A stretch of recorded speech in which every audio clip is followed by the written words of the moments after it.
Si usas la frase persona precavida vale por dos, the Colgate Total Active Prevention System is for you. Con una pasta dental reformulada, un cepillo de dientes innovador y un enjuague bucal antibacterial diseñados para trabajar juntos y ser 15 veces más eficaces al reducir el crecimiento de bacterias in just 6 weeks, starting from week 1. Compared to a non-antibacterial fluoride toothpaste and flat trim toothbrush, helping you prevent oral health problems like cavities and gingivitis before they start. Cómpralo en shop.colgate.com/total and be dentist ready.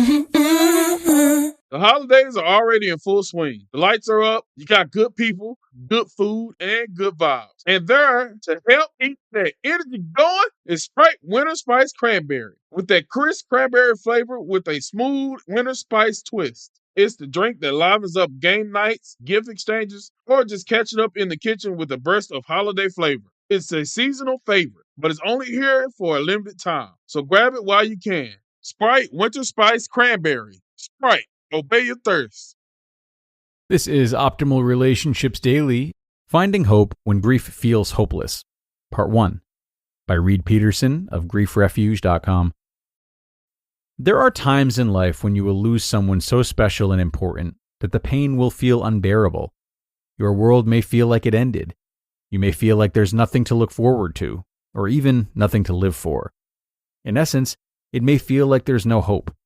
Additionally, the possibility of having any hope seems too far out of reach. The pain from your grief has ruined all hopes for any joy or happiness in your future. Unfortunately, losing hope is a common experience. I claim it to be unfortunate because the pain is so severe. However, knowing that the experience is common can be helpful. When you realize you're not the only one suffering, and that somewhere, someone else has a similar story, you understand that you haven't completely lost your mind. But when you lose all hope, you lose the will to live. You may think about suicide, or that some life-ending accident is in your best interest. You may think that your own death is the only solution to stop the emotional pain. These are hard truths to accept. Hope is an important piece of life. Without hope, meaning and purpose have no, meaning and purpose. Hope is easily lost when you lose someone special. And now, hope is more important and needed than ever. What is hope? In the context of grieving a loss, hope is a belief that healing is possible. It's also a belief that though today may not be the day you feel healed, there will be a future day that the feeling will happen. To quote my mentor, Dr. Alan Wolfelt, hope is an expectation of a good that is yet to be. Hope is also a part of faith. If faith were an iceberg, hope would be the very tip of it. As icebergs are mostly submerged in water, faith isn't visible, but hope is. When you feel hope, the outlook is more clear. Hope can show up in practical and tangible ways. Often hope is expressed in the form of an attitude adjustment. I've heard people say things like, "I'll feel better eventually," as examples of expressions for having hope. Despite hope being more tied to an attitude adjustment, it is felt in the heart. If you feel hopeless, there's just too much pain currently overwhelming you. Your hope can feel imprisoned by other emotions, mostly consumed by despair and discouragement. If this is true for you, please be careful to not get too caught up in possible untruths or misperceptions. Sometimes when immense emotional pain is felt, your mind can go to places that aren't in alignment with your true outlook on life. Just because you may think or feel in a certain way, it doesn't always mean that it's absolutely true. I know that this can be difficult to discern, especially when grieving, but do your best to hold that as a reminder. Lastly, hope is an acknowledgement of what's happening in the present, along with a sense of what is to come in the future. Hope is special because it holds both the future and the present in the same context. I've heard many clients speak to the feeling of hopelessness, but also talk about the possibility of feeling better, all in the same conversation. Sometimes the acceptance of feeling hopeless is actually an act of feeling hope. How to find hope when grief feels hopeless. If you feel hopeless, you'll want to do everything possible to find hope. Healing grief takes time, and your feelings of discomfort and hopelessness may seem too consuming. If that's the case, you'll need to search for ways to find hope. Following, I've created a list of ways to help find hope.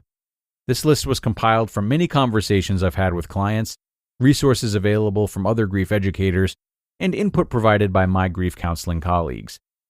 Hearing stories from people who have experienced a loss similar to yours.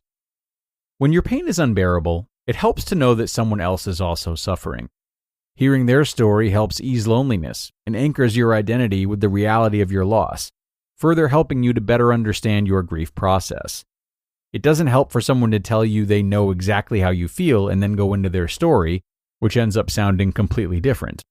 In fact, if you're feeling very vulnerable and fragile, an experience like this can be more harmful than helpful. If someone were to say, "I resonate with your loss," and then share a bit about their experience, that can help your loss and its story feel more truthful. When you feel a sense of deeper truth, it helps create hope. As a result of the honest and authentic communication, hope is nurtured. This is why support groups are popular for the bereaved. Support groups offer a safe space for people to share and listen to other people's grief stories. Not all support groups are structured this way, so please be sure to ask the facilitator how the group is structured if you find one that you're interested in joining. Do something with linking objects. Linking objects are physical things that connect you to your loved one who has died. Linking objects can range from jewelry to stuffed animals. They can be anything. I have a linking object that is an 800-pound Harley-Davidson motorcycle. Every time I ride it, I connect to my stepfather, Warren, who died from cancer in 2016. Linking objects are deeply personal items. Some can be hard to share with others.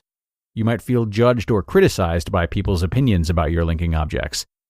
However, linking objects are very important for psychological and emotional healing. Develop a mantra.